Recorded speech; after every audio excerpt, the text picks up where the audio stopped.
नमस्कार, स्वागत है आपका अपने यूट्यूब चैनल स्टडी पॉइंट 3.0 में। मैं हूं प्रत्युष मिश्रा।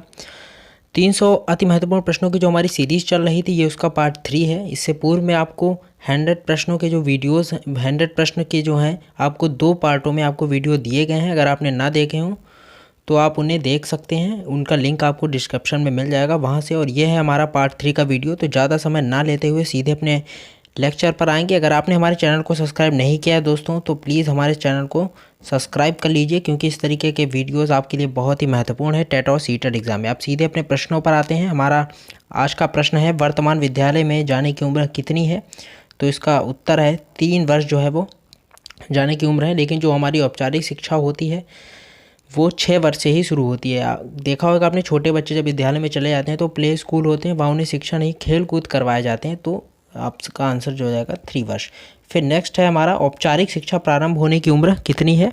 तो औपचारिक शिक्षा की जैसे कि आपने यहाँ पे बात की गई है, तो 6 वर्ष है। 6 वर्ष में जो होता है प्राथमिक में विद्यालय जो होता है, जो बालक 6 वर्ष का हो जाता है वो अपना प्राइमरी विद्यालय में जाकर एडमिशन करा लेता है, क्योंकि आप प्राइमरी के शिक्षक बनने वाले हैं, बहुत ही जल्द बनेंगे आगे भविष्य में। तो ये सब चीज़ें आपको पता होनी चाहिए। फिर हमारा अगला प्रश्न है, 105वां क्वेश्चन है, औपचारिक शिक्षा किसे कहते हैं? तो स्कूल में दी जाने वाली शिक्षा, संस्था में दी जाने वाली शिक्षा को क्या कहते हैं? औपचारिक शिक्षा कहते हैं। नेक्स्ट प्रश्न है हमारा, अनौपचारिक शिक्षा किसे कहते हैं? तो आंगनवाड़ी में दी जाने वाली शिक्षा या घर में दी जाने वाली शिक्षा। आंगनवाड़ी मतलब जो प्राइमरी विद्यालय होते हैं उनका एक तरीके से हम कह सकते हैं कि प्ले स्कूल हो गया, प्ले ग्राउंड हो गया आंगनवाड़ी। और जो प्राइवेट कॉलेज है वहाँ तो प्ले टाइप के होते ही हैं वहाँ। तो ये हमारा राइट आंसर है इसका, ये आंसर। अगला प्रश्न हमारा 107वां प्रश्न है कि सामाजिकरण की क्रिया कब तक चलती है? तो सामाजिकरण एक ऐसी प्रक्रिया है दोस्तों जो जीवन पर्यंत, जीवन भर चलती ही रहती है, सामाजिकरण की क्रिया। अगला प्रश्न हमारा, बालक कितने माह में अपनी माता को पहचानने लगता है? तो इसका सही आंसर होगा कि बालक जो है वो 3 माह में जो है वो अपनी माता को अच्छे से पहचानने लगता है। बहुत ही महत्वपूर्ण प्रश्नों का ये सिलसिला है और इसके 2 पार्ट अगर आपने ना देखे तो ज़रूर देखिएगा, क्योंकि मिस ना करिए। 300 प्लस अति महत्वपूर्ण प्रश्नों की प्रश्नोत्तरी आपको कम से कम 20 मार्क्स आपके दिला सकती है, और ये बहुत ही बड़ी बात होगी। अगला प्रश्न हमारा, शर्म की अवस्था कौन सी अवस्था को कहते हैं? तो बाल्यावस्था में शर्म की अवस्था कहते हैं, क्योंकि आपने देखा होगा बाल्यावस्था में बालक जो होता है बहुत ही शर्माता है लोगों से, तो इसे जो है वो शर्म की अवस्था कहते हैं। फिर हमारा अगला प्रश्न है, आपसी झगड़े की भावना कौन सी अवस्था में है? तो यह भी जो होती है वो बाल्यावस्था में आ जाती है। अगला प्रश्न हमारा, एक शिक्षक विद्यार्थियों में सामाजिक मूल्यों को विकसित किस तरह से कर सकता है? तो एक शिक्षक जो है आदर्श रूप से बर्ताव कर विद्यार्थियों में सामाजिक मूल्यों को जो है वो विकसित कर सकता है। अगला क्वेश्चन है हमारा, शिक्षा का बर्ताव किस तरह का होना चाहिए? तो शिक्षा का बर्ताव जो है वो आदर्शवादी होना चाहिए। नेक्स्ट हमारा, किस अवस्था में बच्चे अपनी समकक्षी वर्ग के सक्रिय सदस्य बनते हैं? तो किशोरावस्था जो है इसका राइट आंसर हो जाएगा। किशोरावस्था में जो बालक होते हैं वो अपने समकक्षी वर्ग के जो है सक्रिय सदस्य बन जाते हैं। फिर हमारा नेक्स्ट है, प्राथमिक शिक्षा के लिए बाल मनोविज्ञान का ज्ञान क्यों आवश्यक है? तो इसका सही उत्तर होगा, प्राथमिक शिक्षा के लिए बाल मनोविज्ञान का ज्ञान बच्चों के व्यवहार को समझने में शिक्षक की सहायता करता है। हालांकि प्रश्न आपसे इतना बड़ा नहीं किया जाएगा, लेकिन आपको पता होना चाहिए, और आपसे बहुत ही कम शब्दों में वो ऑब्जेक्टिव प्रश्न रखकर आपसे ये प्रश्न पूछ सकता है। फिर अगला प्रश्न हमारा, बुनियादी स्तर पर मातृभाषा में शिक्षा देना क्यों बेहतर है? तो बुनियादी स्तर पर मातृभाषा में शिक्षा देने से प्राकृतिक वातावरण में बच्चों को सीखने में सहायता करेगा। नेक्स्ट है हमारा, खिलौनों की आयु किस अवस्था को कहा जाता है? तो ये पूर्व बाल्यावस्था को खिलौनों की आयु कहा जाता है। अब हमारा बहुत ही महत्वपूर्ण प्रश्न है, जिन इच्छाओं की पूर्ति नहीं हो सकती उनके भंडार गृह को क्या कहते हैं? तो इसे कहते हैं ईडम, और ये सिगमंड फ्रायड द्वारा दिए गए थे। ईडिगो और ईडम जो है बहुत ही महत्वपूर्ण है, और इस पर किसी दिन विस्तार से चर्चा होगी, इसके ऊपर एक वीडियो बनाकर। फिर हमारा एक है, छात्र केंद्रित शिक्षण का आशय किस से है? तो छात्र केंद्रित शिक्षण का आशय प्रत्येक छात्र की आवश्यकता को ध्यान में रखकर। एनसीएफ 2005 भी बाल केंद्रित शिक्षा पर ही बल देता है, और तो इसका भी छात्र केंद्रित और बाल केंद्रित एक ही बात हुई। फिर हमारा अगला प्रश्न है, शिक्षा की खेल विधि का अर्थ क्या है? तो खेल क्रियाओं द्वारा शिक्षा ही जो है इसका अर्थ है, क्योंकि इसके नाम से ही आपको ज्ञात हो रहा होगा कि यहाँ पे प्रश्न क्या पूछने की कोशिश कर रहा है। फिर हमारा, प्रयोजनवाद ने किसे जन्म दिया? तो प्रोजेक्ट विधि को जन्म दिया था प्रयोजनवाद ने। फिर हमारा नेक्स्ट है, ईर्ष्या भावना कौन सी अवस्था में पैदा होती है? तो ईर्ष्या भावना जो है वो बाल्यावस्था में यह पैदा हो जाती है। अगला प्रश्न हमारा, स्वप्रेम अपनी वस्तुओं से प्रेम किस अवस्था में होता है? तो शैशवावस्था में होता है। आपने देखा होगा छोटा बालक जो होता है वो अपनी चीज़ आसानी से किसी को भी नहीं देता, अगर आप उसे छीन लेते हैं तो वह रोने लगता है, क्योंकि उसे अपनी वस्तुओं से प्रेम होता है, इसलिए वो उन्हें किसी के साथ शेयर करना नहीं चाहता। अगला प्रश्न है दोस्तों हमारा 123 है, सामाजिकता नापने की विधि स्केल कौन सी है? तो सोशियोमेट्री, समाजमिति जो है वो इसकी एक विधि है। फिर अगला प्रश्न हमारा, सोशियोमेट्री स्केल का निर्माण किसने किया था? बहुत ही महत्वपूर्ण है। तो इसका निर्माण जो था वो डॉक्टर एडलर ने किया था, और ये बहुत ही इंपॉर्टेंट क्वेश्चन है, सोशियोमेट्री स्केल का निर्माण। फिर हमारा डॉक्टर एडलर ने कितनी क्रियाओं के आधार पर सामाजिक परिपक्वता को नापा था? तो 117 सामाजिक क्रियाएं बताई हैं जो जन्म से लेकर और किशोरावस्था तक है। तो ये बहुत ही महत्वपूर्ण है, याद रखिएगा दोस्तों 117। ये सीटेट एग्ज़ाम, यूपीटेट एग्ज़ाम में बहुत बार आ चुका है। फिर हमारा नेक्स्ट है कि बालक जो है वो मानव ध्वनि व अन्य ध्वनि में अंतर करना कब सीख जाता है? तो वह 1 माह में जो है वो ध्वनि में अंतर करना सीख जाता है, याद रखिएगा। अगला हमारा, अंतर्मुखी व बहिर्मुखी में से सामाजिक विकास किसका अधिक होता है? तो बहिर्मुखी का सामाजिक विकास बहुत ही अधिक होता है। अंतर्मुखी होता है वो सब कुछ जो है वो अपने अंदर ही समाहित रखता है, वो ज़्यादा लोगों से बातचीत करना पसंद नहीं करता। लेकिन बहिर्मुखी जो होता है वो एकदम खुला चंचल मन का व्यक्ति होता है। फिर हमारा नेक्स्ट क्वेश्चन है 128, इरिक्सन ने अपने मनोसामाजिक सिद्धांत में जीवन काल को कितनी अवस्था में बांटा है दोस्तों? तो ये 8 अवस्थाओं में बांटा है, और ये अवस्थाएं जो है वो बहुत ही महत्वपूर्ण है, याद रखिएगा 8 अवस्थाओं में। फिर हमारा, विश्व में पहली बार मनोविज्ञान की प्रयोगशाला कब और कहाँ स्थापित की गई थी? तो विलियम विंट के द्वारा 1879 ईस्वी में जर्मनी में स्थापित की गई थी पहली मनोविज्ञान की प्रयोगशाला। और यह प्रश्न बहुत ही इंपॉर्टेंट है आपके यूपीटेट एग्जाम के लिए, तो इस प्रश्न को बिल्कुल रट्टा मान लीजिएगा, विलियम वुड ने 1879 में।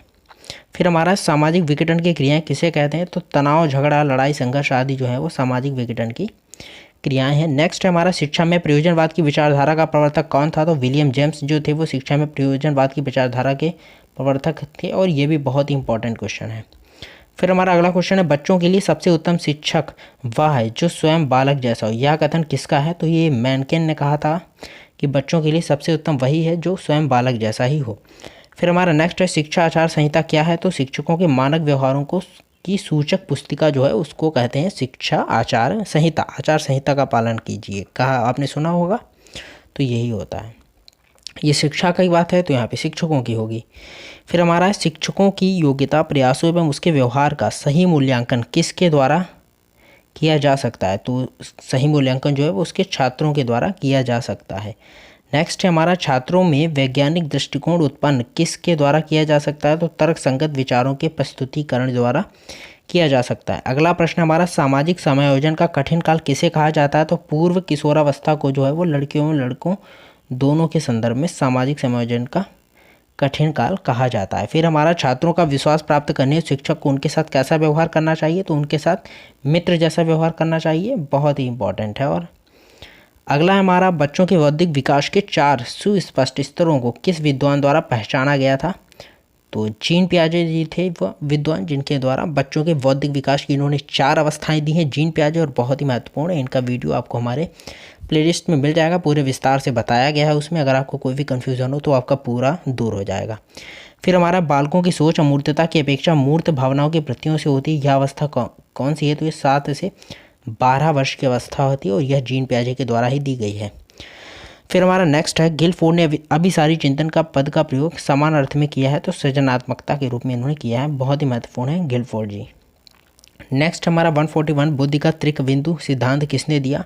तो यह जो था वो स्टर्नबर्ग ने दिया था, बुद्धि का त्रिकबिंदु सिद्धांत, और बहुत ही महत्वपूर्ण है। क्या था? एक विश्लेषणात्मक बुद्धि, व्यवहारिक बुद्धि और सृजनात्मक बुद्धि, बहुत ही इंपॉर्टेंट है, तो इसको आप लोग याद कर लीजिएगा। नेक्स्ट है हमारा, जीन पियाजे के अनुसार बुद्धि क्या है? तो जीन पियाजे के अनुसार बुद्धि वातावरण के साथ अनुकूलन करने की ये प्रक्रिया है, ये भी बहुत ही महत्वपूर्ण है। नेक्स्ट है हमारा, अल्फ्रेड बिने के अनुसार बुद्धि के प्रकार बताइए। तो बहुत ही महत्वपूर्ण प्रश्न है। अल्फ्रेड बिने के अनुसार जो है बुद्धि 4 शब्दों से मिलकर बनी है। कौन कौन से वो 4 हैं? पहला है ज्ञान, दूसरा आविष्कार, तीसरा निर्देश और चौथा आलोचना। तो ये आप जो है वो चारों याद रखिएगा, बहुत ही महत्वपूर्ण है, और यूपीटेट एग्जाम में कई बार पूछा भी जा चुका है। फिर हमारा नेक्स्ट है, टर्मन के अनुसार बुद्धि की क्या परिभाषा है? तो टर्मन ने क्या कहा? बुद्धि अमूर्त विचारों के बारे में सोचने की योग्यता है। आपसे यूपीटेट एग्जाम में पूछ लेता है कि यह कथन किसका है, 4 ऑप्शन दे देगा, टर्मन, जीन पियाजे, वाइगोत्स्की, कोहलबर्ग, और आपको पहचानना होगा, तो बहुत ही महत्वपूर्ण है ये परिभाषा। नेक्स्ट हमारा स्टर्न के अनुसार बुद्धि की क्या परिभाषा है। तो स्टर्न ने क्या कहा, बुद्धि एक सामान्य योग्यता है जिसके द्वारा व्यक्ति नई परिस्थितियों के साथ समायोजन करता है। हो सके तो आप इन क्वेश्चंस को नोट भी करते चलिए, आपके लिए बहुत ही फायदेमंद होगा। फिर है बकिंघम के अनुसार बुद्धि की क्या परिभाषा है। तो यह क्या है, सीखने की शक्ति ही क्या है, बुद्धि है। फिर हमारा नेक्स्ट है बैचलर के अनुसार बुद्धि की क्या परिभाषा है। तो बैचलर के अनुसार बुद्धि किसी कार्य को करने की, तार्किक चिंतन करने की, वातावरण के साथ समायोजन करने की सामूहिक योग्यता होती है। नेक्स्ट क्वेश्चन है हमारा, सामान्यतः बुद्धि कितने प्रकार की होती है। तो याद रखिएगा दोस्तों, यह 3 प्रकार की होती है। क्या, अमूर्त बुद्धि, मूर्त बुद्धि और सामाजिक बुद्धि। तो यह 3 प्रकार की होती है सामान्यतः। यांत्रिक बुद्धि या स्थूल बुद्धि किसे कहते हैं। तो ये मूर्त बुद्धि को जो है वो यांत्रिक बुद्धि या स्थूल बुद्धि कहते हैं। 150वां यानी इस वीडियो का हमारा 50वां क्वेश्चन है, स्पीयरमैन के अनुसार बुद्धि की क्या परिभाषा है।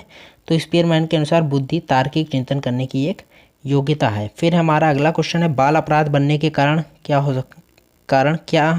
हैं।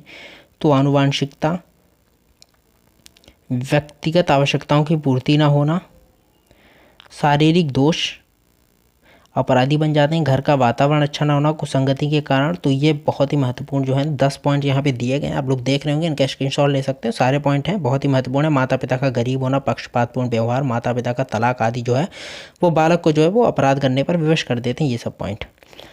फिर हमारा नेक्स्ट है, बाल अपराधियों का उपचार क्या क्या है। तो बाल अपराधियों का जो उपचार है, मनोवैज्ञानिक विधि, समाजशास्त्रीय विधि या वैधानिक विधि, ये जो 3 हैं बाल अपराधियों के उपचार दिए गए हैं। तो दोस्तों यहाँ पर आपने 50 बहुत ही महत्वपूर्ण प्रश्नों को देखे। आगे के बचे हुए प्रश्नों पर चर्चा अगले वीडियो में होगी। इस वीडियो में हमने 50 प्रश्नों को देखा और ये आपके लिए यूपी टेट सीटेट एग्जाम के लिए बहुत ही महत्वपूर्ण है। तो आप इन प्रश्नों को याद कर लीजिएगा। बहुत बहुत धन्यवाद आपका।